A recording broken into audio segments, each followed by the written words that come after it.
Dear guests, I think we are finally ready to start the next discussion panel, the plenary discussion panel. As I said a few seconds ago, this time we will delve into our next critical topic, which will be the reaction, or more precisely, from reaction to action, the EU's new strategy towards Russia. As you all know, we already discussed the new strategy towards Russia in the previous section of today's program during the keynote speeches. And now we will have the possibility to go much more in depth of this topic.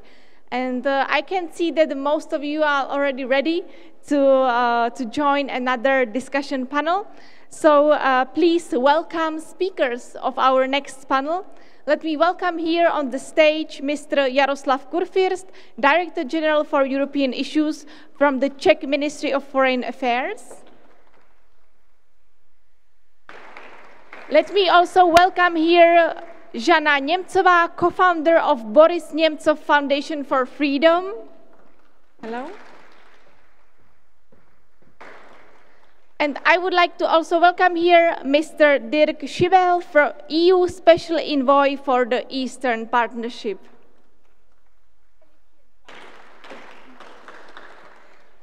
And of course, let me welcome here also the moderator of this European chat, Jan Bumba, leading moderator of Český rozhlas Plus. Mr. Bumba, the floor is yours.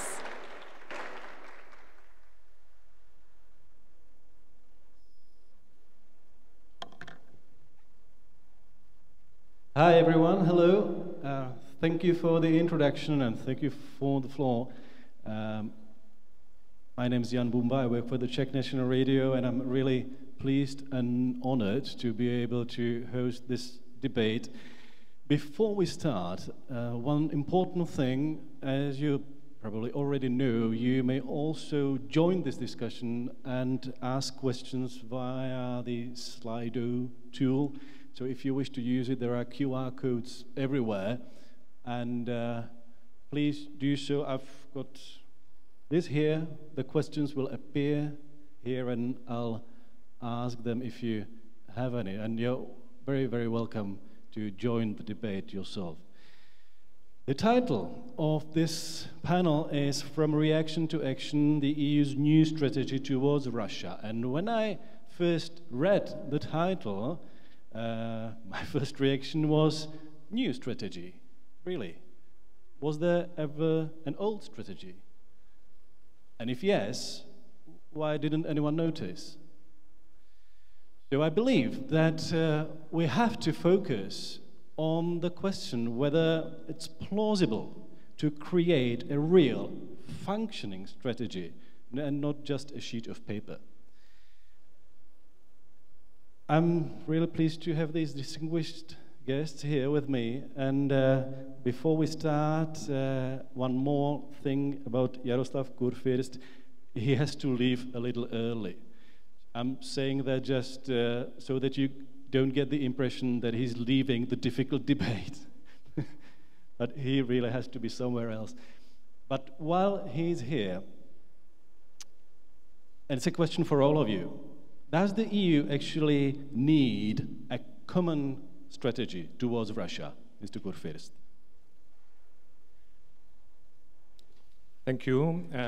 Good morning, and thank you for the invitation to the organizers to the panel.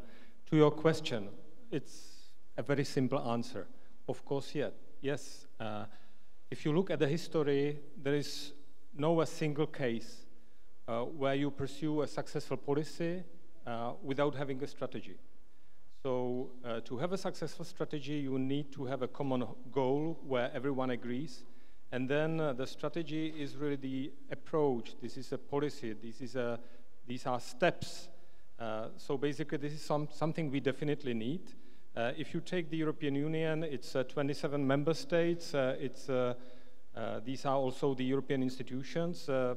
All of these actors, they have slightly different positions, slightly different perspective. And if you want to be successful with a policy, you need to have a joint and common approach. You can have many differing points of views from different countries or from different political groups. But for the security and for the big geopolitical issues, you need to be united. And I think this is a bottom line, that really for the security issues, all the countries internally need to be united, and the EU also need to be united. The common strategy is also the tool to be united. Mr. Schuebel, why not leave it up to the individual member states? Why do we, if we, need a common EU strategy?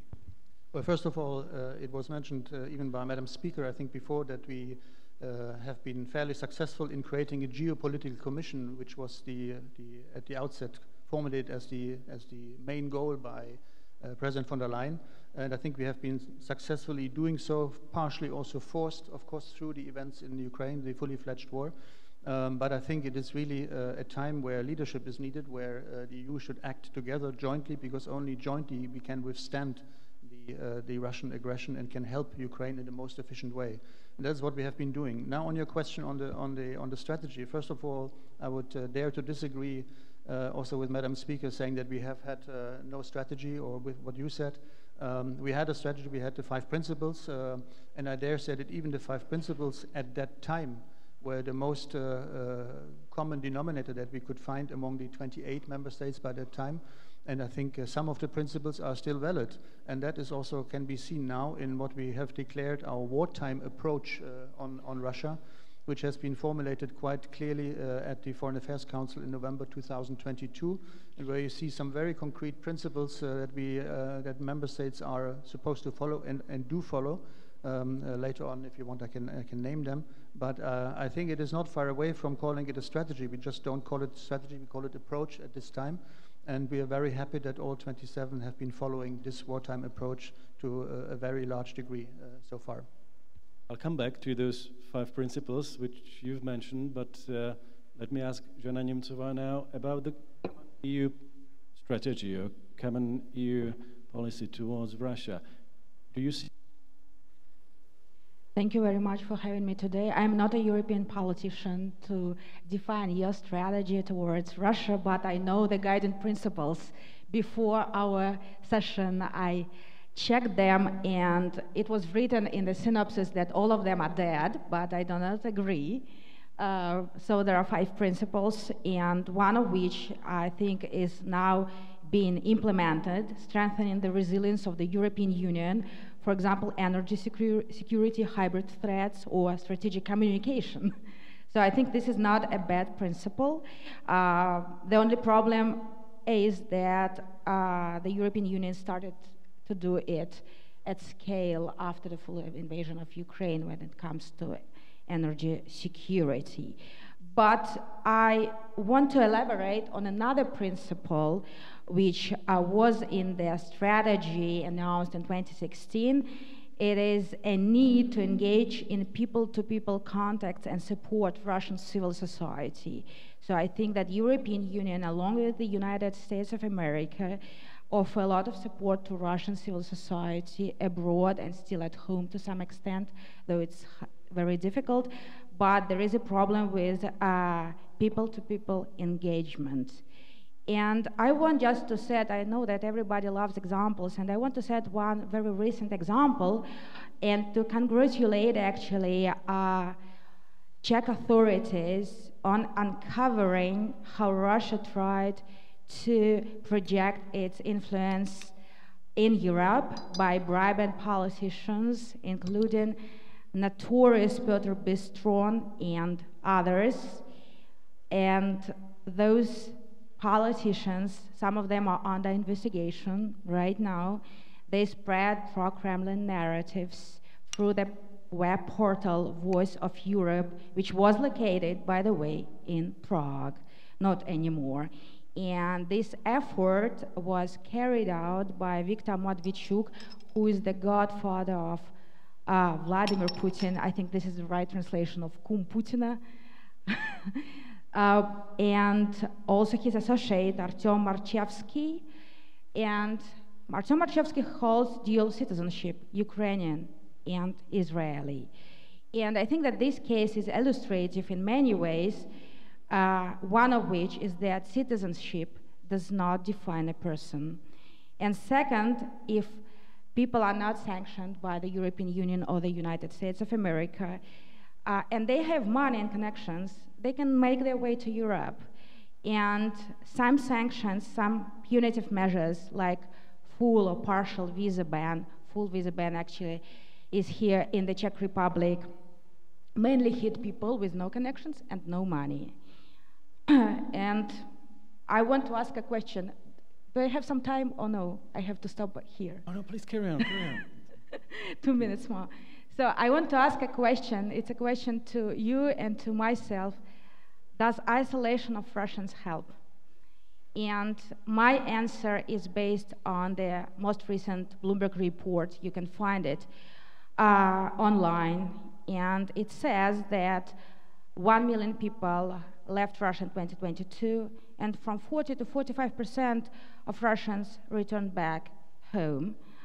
And should we care about it, or should we not? And whether it's good or bad for Ukraine, it's bad. And the reason why it is bad, because these people last year contributed to the growth of Russian GDP, and their contribution was very sufficient. It was between 1/3 to 1/5 to the growth of the Russian GDP by 400,000 people who returned home.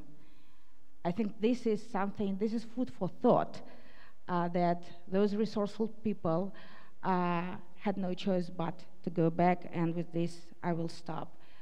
Let me put this question to the gentleman here. Should the EU support the exiled Russians who fled the regime and who are opposed to Putin's regime? Should the EU support them more than now? What do you think? Yep.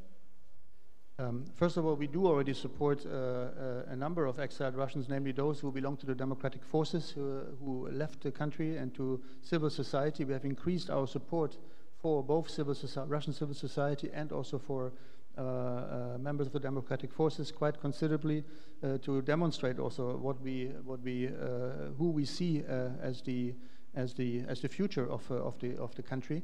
So this has already been done. It's part of our wartime approach, by the way, seeing that the repression in Russia is growing every day by the day. We have also introduced, as you might know, a special new human rights sanctions regime against Russia only. We have the first 20 people and institutions on that list since end of May this year. It's brand new. So we are supporting, of course, the Russians already who are abroad, but obviously the support for each and every person who leaves or who doesn't want to be recruited to the forces, that is also the responsibility of the member states themselves to decide who they want to keep in the country, who they want to support. That is not for the EU to decide. Mr. Kurfürst, is the EU and the member states and the Czech Republic doing enough supporting those Russians who oppose Putin's regime? I think we are working in this direction. The fact that Zhanna is sitting in the panel and discussing with us today this very prominent issue is one of the examples, because she's exactly a Russian who escaped the regime, and there are some others. We have... yeah, but sorry to interrupt, but I think what we're talking about is the scale of the support. There are some individuals, yes, yeah, like Zhanna Nemtsova, but the question is whether there should be, I don't know, hundreds of thousands or maybe millions of Russians who would like to flee the country. And should the EU support these people? I think there are no millions of people, and maybe not hundreds of thousands, who are actively opposing the regime in such a way that they would be harassed.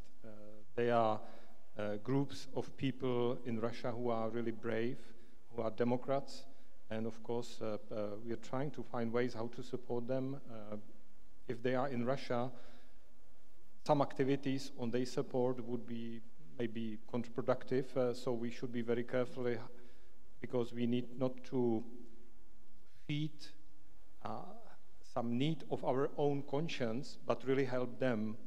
And this is much more important than to feel that you are comfortable with yourself. So it's a very serious issue. And those who are escaping, then of course it's easier. But we should be also very carefully whom we are helping, because we really need to have a credible people who are coming, who are escaping. I can imagine that there is a security aspect if we would enlarge this group for just everyone who is declaring on the borders that we are against Putin regime. It should be really credible. Let me go back to the common position of the EU towards Russia. Mr. Schuebel, how difficult is it actually to reach a common position, bearing in mind that there are some member states who are much friendlier towards Putin regime than others? Thank you. Well, that is the gist of the European Union since its existence, that we always have to try to find a common denominator. And we have so far been quite successful in this, I would say. We have 13 sanctions packages approved. We are in the middle of the discussions on the 14th and not far away from having approved it. We have additional sanctions package, as I said, sanctions program on human rights violations in Russia adopted. Everybody agreed to this. Yes, maybe sometimes it takes a bit longer than what the US or the UK needs to set up a new sanctions package, because there's only one administration to decide about this. But so far we have basically moved forward with all sanctions packages that we wanted to have, and that is, I think, a good sign that in the end all 27 were on board, and we hope of course, that this will stay like this. I think what is important is to have the long breath, as it was said by many speakers already in the previous panel. This Russian aggression against Ukraine will supposedly haunt us for quite a few more years. So we need to have the strategic patience to support Ukraine by, at the same time, also finding the right approach to Russia by them, including through sanctions, including through accountability and other things. And so far, so good, I would say. We have found a common denominator on almost all issues.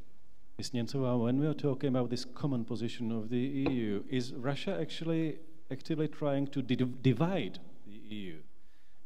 Is Putin's regime trying to sow disagreement about the member states? Before I answer your question, I would like to probably elaborate a little bit more on what I meant during my first intervention. I did not mean Russian civil society. I think that Russian civil society has already received a lot of help from the European Union, residence permits, financial aid to civil society institutions and media organizations. So I think this problem is solved. I'm talking about another group of people. These people are not necessarily activists or politicians or journalists, and because they went back to Russia, they apparently have very low risk of being persecuted. But these are very resourceful people. These are very skilled people, and they fuel Putin's war machine because they contribute to the growth of the Russian economy. And it's still growing. I believe you're talking about IT specialists and people like that. Not only. I think there are different people, but probably the European Union and other countries could have inflicted a brain drain on Russia, and they did. Brain drain. Brain drain. I'm talking about brain drain. I think this is very important, and this should be considered as an option, as part of the European strategy, whatever you call it, brain drain or depriving Putin of the human capital. But that was really striking, what I read on Bloomberg. I didn't really expect that. Now let's go back to the division of the EU. Yeah, I know. If Moscow is trying to divide the EU. I still have good memory, though I'm 40 years old now. But well, on your question, I think the example that I said is very illustrative on how Putin and the Kremlin try to divide Europe, and they bribe politicians, and those politicians promoted anti-Ukrainian narratives. Specifically, they tried to convince Europeans not to provide financial and military aid to Ukraine. This is one thing, and of course, I think that Putin quite skillfully plays on the existing divisions. He is friends with some leaders of some European countries, including one country which is on the border to the Czech Republic, Hungary. And also, of course, I think he thinks it's in Putin's best interests to support far-right parties. So the answer is yes. Mr. Kurfürst, how difficult is it to find and reach the common position of the EU? How difficult is it for the Czech government to negotiate about the strategy towards Russia with the current Slovak government or with the current Hungarian government? Well, by definition, the union of 27 democracies has a difficult position to negotiate. If you are the authoritarian state, where the ruler decides and then there is a strategy, it's easier. If you are one democracy and you need to negotiate between different political parties, to have a common strategy, it's already the achievement. If you do have 27 democracies, that's a really great achievement and great success to have a common strategy. But as I said, in serious issues like the national security, I think EU is able and was able to find a common strategy.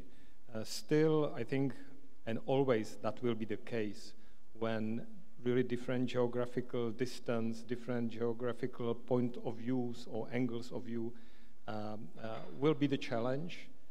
I think the EU is doing well, but of course, always there will be the big room for the improvement. Okay, and let's be more specific about the current Slovak government. Has the situation changed? Well, I think and the tone of the discussions. Yes, the tone of the discussion changed, but I don't think that the policies changed dramatically. I haven't seen Slovak government blocking anything, and I think when we look at the last meeting between the Slovak government and Ukrainian government, there were really plenty of very practical deliverables which were beneficial for the support of Ukraine, and so we also have this intensive Slovak dialogue and the presence of Mrs. President and the prepared visit of the new president, and in between some bilateral visits which will take place. They are all showing that this dialogue is so intensive, maybe the most intensive dialogue from all the EU member states. Mr. Schuebel, I promised we would come back to those 5 principles. It was in 2016 when the Foreign Affairs Council of the European Union 5 principles guiding the EU's policy towards Russia. My question is, how useful were these principles? Again, I have to come back to how we work as the European Union. We can only pass on principle, strategy, whatever you call it, if all 27, at that time still 28 member states agree. And at that time, this was shortly after the 2 Minsk agreements, and it was the best solution that we could find. And personally, I do not think that these principles have done any harm. On the contrary, I think they were a summary of the situation at that time. It was a lot of sticks, but also a few carrots still, meaning that we would be willing to reach out to the Russian authorities in a few given areas which had nothing to do, which were not directly impacting on other issues. That is over, of course, since 24th of February 22. This reaching out to the authorities, that is, of course, definitely over, and you will not find this anymore in our wartime approach that we have now. But at the time, I think a number of those principles are still valid up to today. In particular, those that had a stick on them, namely to try to isolate also Russia in international fora. We are doing that even now when it comes to the discussion on Ukraine and on many other issues. To work with the Russian civil society and democratic forces was already in the 5 principles there. So I don't think they were so bad at the time. Yes, they are outdated by now, for sure, and that is why we have revised them in November 22 and have come up with this new wartime approach. And if I may quote the same one which Zhanna Nemtsova already mentioned, strengthening the resilience of the EU, for example, energy security, hybrid threats, or strategic communication. Energy security. And at that same time, Germany was building Nord Stream 2. That did not really strengthen energy security, did it? Look, the position of the European Union already at that time was very clear on Nord Stream 2. We were not very favorable of this, but it is, in the end, it was a decision of every EU member state by themselves. In the end, I think Germany has learned the hard way that it was not feasible to go ahead with Nord Stream 2. But overall, I think we have very well adapted after the full-scale invasion in February 22 by strengthening our own resilience. We have reduced our gas imports or gas dependence on Russia from 45% to 15%. There are many countries who have no gas deliveries at all, only more coming from Russia. There are a few who still continue. It is upon their own responsibility to do this.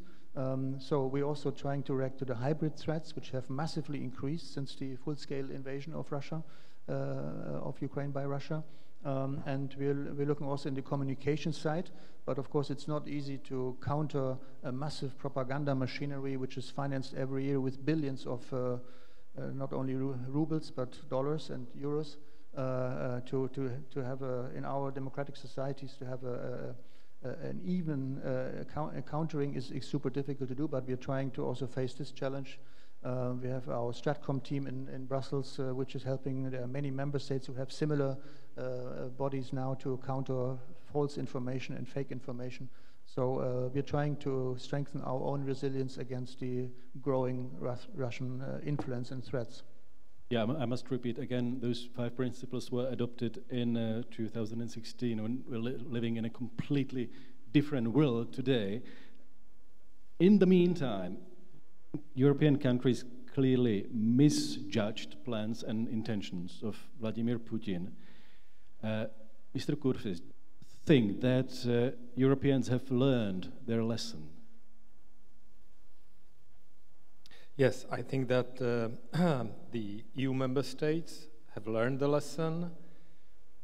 Still, I have the impression that for some countries the war is distant. For many politicians, they believe that the words are the policy. But the words are not the policy only if they are not underpinned. The words are important, but they should be underpinned by action and material, real support. This is what Ukrainians need now. This is, of course, the political support, let's say words. We are very good at that in the European Union. But then there is, after the words, you have to have air defense, you have to have ammunition, you have to have weapons, you have to have reconstruction activities, which are really material, which are hard support. And this is what is needed, and this is what I mean, there are big reserves. We did a lot, but we need to do more. And of course, different countries are behaving in a different way, so I don't want to make one single sticker on all the European Union that there are big reserves. They are really wonderful activities of some countries. But I think, and then I think what is missing, I personally, what I do miss, is a sense of urgency. We are seeing all these sabotages around Europe right now, where you can guess that there is a Russian hand behind it. Well, if we look at the methods Bolshevik Russia used, it was always targeted to the division of the societies and to the internal work in the other country. It was like a social class, which is our friend, and we are trying to instigate the aggressive action of that social class against the other class. So it was disrupting the societies from within. And this is exactly what Russia does now. Now, last word, I believe this is not what we have to, let's say, address to the governments only. Yes, the governments, they do have the responsibility, but it is whole political class, but especially societies. because Russia is targeting especially our consciousness, our system of values, our self-confidence and determination to defend ourselves, and our emotions. This is the target of all those disinformation campaigns, and that's why we have to communicate to our populations what kind of war is that about. This is not just the battlefield in Ukraine, but it is urgent and it is about us. Mr. Kurfürst, do you have time for one more question or do you have to run? 6 minutes. In that case, I'll ask you now. Okay. Did I get the correct impression that you were suggesting that there is actually a danger that the EU might be on strategy, but it will not implement it? Well, I think that it will remain on the paper. It is much better when you have a strategy which is not written on the paper and you do implement it, than if you have a strategy on the paper, like 5 principles, which was a good strategy, and do not implement it, and then all the countries are behaving their own way, because okay, this is a paper, but there is not a common strategy, right? So I think the best is that we would agree the strategy which will be implemented, and of course we have a written document which does not need to be public, or part of it can be public. That's the ideal world. If we do not agree on the paper, I think it's much better to have a strategy, not the paper. But I would say that the Czech presidency, you might remember 2022, the Czech presidency in the council, we introduced to Gymnich this debate, exactly the debate which is happening in that panel. And I think we came to a very good understanding in the EU. And all this debate we tried to instigate, landed in a document which was lines to take, which was issued by External Action Service. So we believe that there is a sort of basics of some strategic approach. If I'm thinking about how would I call this strategy of the EU today, I would say it does fulfill all the parameters of the containment. You have the aggressive power, which is on the offense, and then you need to contain. You need to be resilient. You need to support the frontline state. You need to have resilience in many fields, not only defense capabilities, but also the information space, resilience of the society, and so on and so on. I think containment is a good word, but if we all understand that, and we are not putting on the paper, this is the containment, and we act this way, that's fine. Thank you very much indeed. Ms. Nemtsova, let me take one step back and ask you the same question, which already was here, whether the Europeans have learned their lesson, and if the EU actually knows better what are the intentions and plans of Vladimir Putin? Quite a difficult question for me, because once again, I'm not a European. I was born and raised in Russia, and I had a chance to witness how Putin rose to power and what he did even in early 2000s. And I witnessed what my father did when he joined opposition in 2007, and then he was killed in 2015. And of course, as Mr. Kurfürst said, the European Union was very good at expressing support and concern, but it was not a wake-up call, the assassination of the former first Vice Prime Minister of Russia in the center of Kremlin. In the case, now I think that, yes, there is an understanding that Russia presents a threat to Europe and to the security architecture. There is an understanding that Russia is quite capable and strong economically also, unfortunately. If you look at the Russian economy, you will see that it's doing quite well despite sanctions and other things. So, and the economic growth is mainly fueled by increased government expenditure, and which in fact boosts both production and consumption. So I don't want to go into much detail on the economy, but last year it grew 3.6%, and this year the outlook it will grow at the pace of around 2%. So I think there is this understanding, and if we talk about practical measures being taken, it's that the European Union works hard trying to reduce its dependence on Russian natural resources.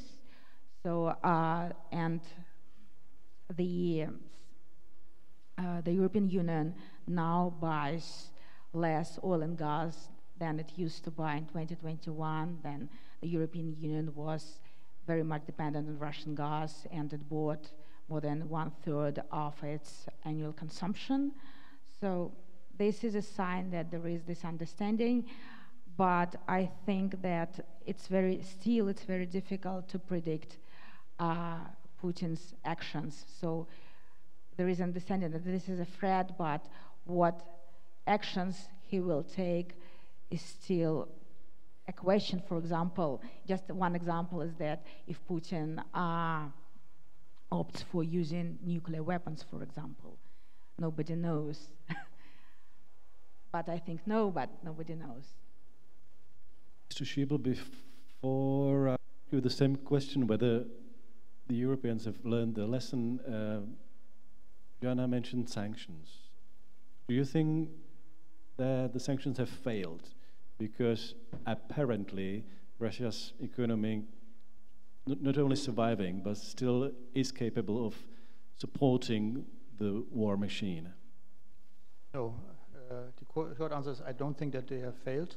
I think also sanctions will take some time to develop, and we see now the first effects. By the way, if you want to see a quick reaction of sanctions, you look at the U.S. decisions of the day before yesterday and what happened yesterday and today in the banking system in Russia. People queuing to pick up money, banks blocked by the authorities to avoid that the money goes out. So that's of course a super quick effect there. Our sanctions perhaps take a bit longer to work, but I do think that they do work. Yes, we had some problems with circumvention. We are trying to address this circumvention. We have nominated a special envoy for sanctions, our former colleague, high-ranking colleague, David O'Sullivan, who is touring the world and trying to explain to third countries that circumvention needs to be prevented by all means. And I think it has shown some results already. We have also, by the way, extended our sanctions also to third parties where we could prove that circumvention has taken place through companies and players in these countries. I think we have sanctions against 17 third country players in addition to the regular sanctions against the Russian entities and persons. So I think personally that the sanctions are starting to work better and better. Yes, maybe some people thought that they would show quicker results. Yes, maybe some people thought that the Russian economy would suffer a bit more. But you should not forget that the current growth rate, also that Zhanna described, is also mainly based on military, on production, on assets that has massively, the percentage of military production has considerably increased in the economy mix of the Russian Federation. So I think that will also sooner or later be visible, and then the effects on other sectors are they don't look so good as we can see. So overall, I think the glass is certainly half full and not half empty, I would say, with the potential to improve it further also by strengthening our supervision mechanisms, by strengthening our work with member states, because for the implementation of sanctions, it's the member states who are responsible, together with our colleagues from the Commission, DG FISMA, as it's called in our jargon. And they work closely together, but in main place, it is really up to member states to find out which companies of your countries are still circumventing sanctions, and we get it better and better under control. There are people who would say that the EU was actually naive as far as Russia is concerned in previous years. Do you think that Europeans are not naive anymore and that they don't underestimate Putin any longer? Well, the first thing to say is the truth is that, of course, our Baltic friends, our Polish friends, our Czech friends partially, they have warned many of us in the western part of Europe all this time that Russia cannot be trusted, or the current leadership in Russia cannot be trusted. And unfortunately, that was the entire truth that as it turned out to be. In the meantime, I think many member states also of, to talk with Rumsfeld's words, of old Europe have learned their lesson quite well. And what Putin has achieved with the full-scale aggression is a number of remarkable things that are running contrary to his interests. Namely, we have two new NATO member states of two formerly neutral countries, Sweden and Finland. We have a number of countries which provide massive support to military support, partially highest percentages among the member states to Ukraine. Just let me name countries like Denmark. It's remarkable. I think they have given parts of their entire resources that they had to Ukraine, and many other countries as well are now on a full support line for Ukraine, which is the result of the full-scale aggression. So I think, concluding from this, many member states have learned a lesson. Yes, the European Parliament elections have shown that this is not a given, and that there are still many forces who are not sharing this view, but luckily they didn't gain the upper hand, even though it looks in my home country, Germany, and in France, of course, the results are not satisfying. That is for the democratic forces, that is quite clear. I'll stop here. Ms. Nemtsova, what do you think is the biggest mistake that the EU is doing towards Russia today? I first of all would like to agree with you, Mr. Schuebel, regarding their sources of this growth. As I said, it's government expenditure, yep. And of course, the Russian government spends a lot to support its military industrial complex. It's one of the sources of growth, but other sectors are also growing, including retail and construction, but it's also a function of this increased military expenditure, and also how much they pay to those people whom they recruit to fight in Ukraine. So, and then those people, those who survived, they came back, and of course they can spend their money. I agree with this. And on the sanctions, I would like also to second your position. Many people thought they would work immediately, and they would have a very negative effect on the Russian economy, that it would crumble, which did not happen in reality, even to the surprise of the Russian government. And yeah, the Russian economy is actually overheated right now. And I agree that in the long run, even in the medium term, sanctions will work. And of course, Russia will lag behind the developed world in terms of technology, etc. So they will work, but if we talk short term, these effects are not sufficient, and the problem is enforcement. One of the problems, there are problems with enforcement. This time, I forgot your question.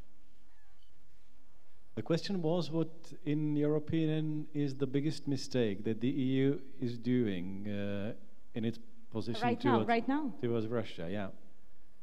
I think I'm not in the position to talk about mistakes, but I think that I'm in a position to talk about some suggestions and some probably weak points.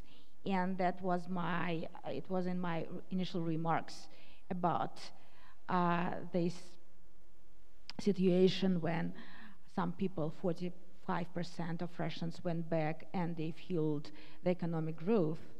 So probably you should think about how you can change this, how you can inflict a brain drain on Putin. I think it might be very, very helpful. It's one of the measures, but it was a mistake. And probably, I'm not talking about the responsibility of the European Union. Many of those people ended up in Turkey, for example. And then in Turkey, it was very easy to get residence permits, and then Turkey tightened the rules as it did 100 years ago, the same. So for now, you can have a residence permit only if you own a property. Probably it would have been better to convince the Turkish government not to do this, for example. The same applies to other countries like Kazakhstan, etc., etc. So I'm not talking about hosting 400,000 people in Europe. No, it's not a big number, but this is something that should be addressed. And second thing that I haven't yet spoken about it, but what I see in Russia is that in Russia there is no hope. There is no future and there is no hope.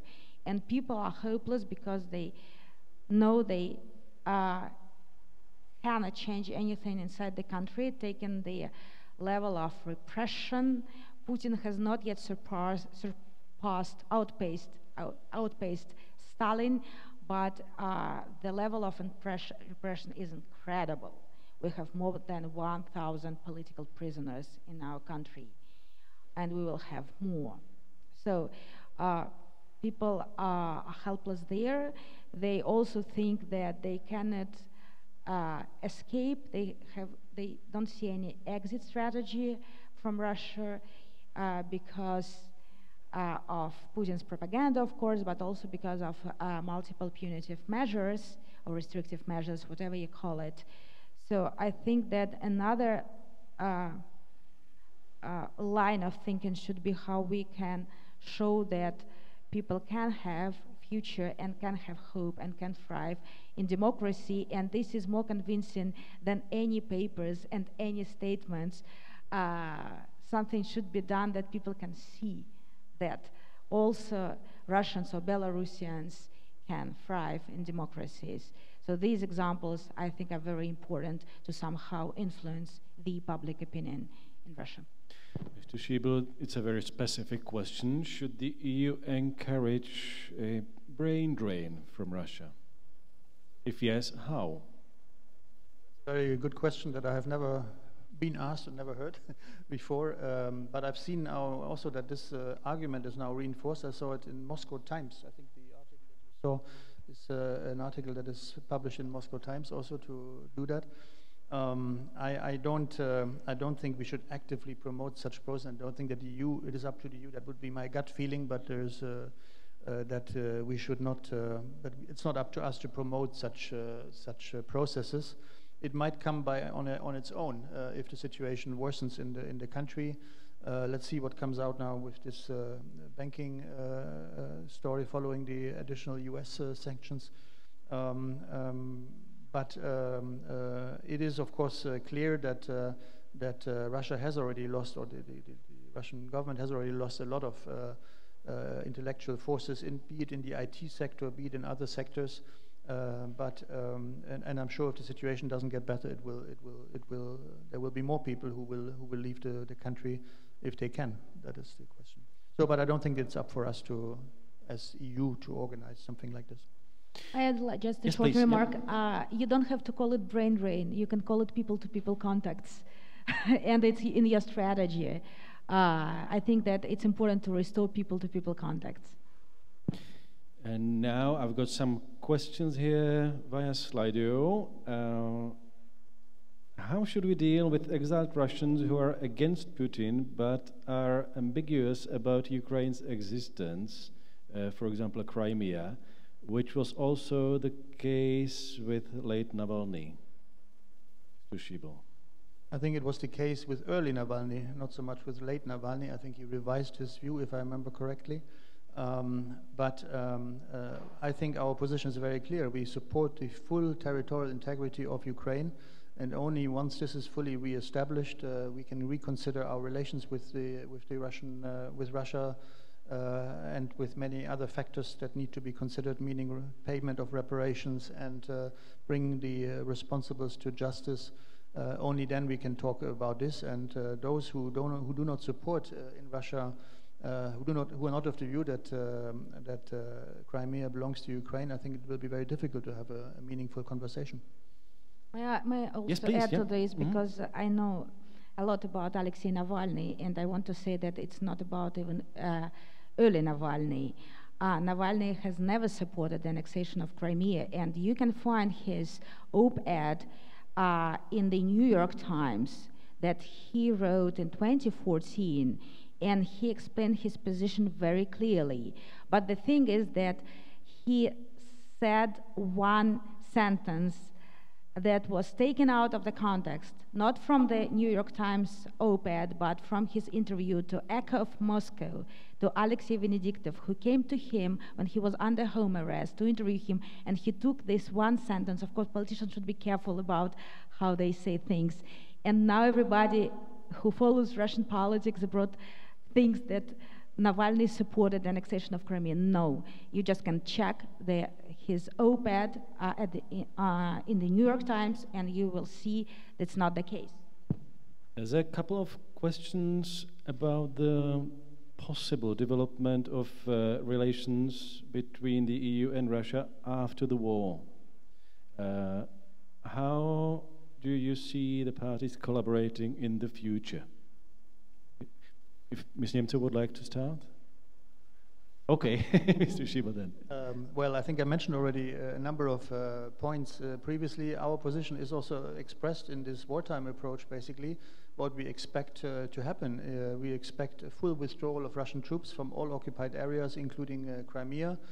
We expect that those who are responsible, the main responsibles for the aggression, and those who have committed real war crimes will be brought to justice via an international tribunal or via whatever means, via the Ukrainian prosecution system, ICC, whatever you want, and that reparations are paid in the full amount so that Ukraine can reconstruct everything that has been destroyed by Russian bombs and rockets. And only then I think we can start talking again about normalization. I have doubts that this can happen under the current leadership in Russia, so I think a lot will need to happen for a future normalization of relations with Russia. Well, maybe a different question here, which might be more suitable. Russia without Putin. Can you imagine the future of Russia? So the question, the last question, it's just very complex, because if even Ukraine wins in this war, Putin can still hold a grip on power. It can be like this, and I don't know what the position might be, because I'm not in charge, once again, of the European policy. So there are a lot of factors that can play out, and you never know how you can build those relations, unknown factors. Russia will be without Putin, but we don't know when. For now, I'm a little bit skeptical. I'm very skeptical, not a little bit. I think that Putin will be in charge for 6 years. And I don't know. So when we talk about transition at different forums, we talk only about democratic transitions. But in reality, also autocratic transitions might happen. For example, in Kazakhstan, that was a transition of power from one autocrat to another autocrat. And sometimes, in many occasions, in many circumstances, it's easier. So that's why I don't know what kind of transition we will face. So it can be either democratic or non-democratic. That's how I see that. Anything else? I have to. That's it. Perfect. Thank you. Mr. Schuebel, one last quick word. What should be, in your opinion, the basis of the EU's position towards Russia? As it is already mentioned in our wartime approach, the number one listed there is full support to Ukraine as long as it takes, or and as much as is needed. So this is, I think, the main priority is for everyone in the European Union these days to bring peace to Ukraine, and this can only happen by making Ukraine win this war, which means to regain the territories that have been illegally occupied by Russia. Dirk, Schuebel, Zhanna, Nemtsova, thank you very much indeed.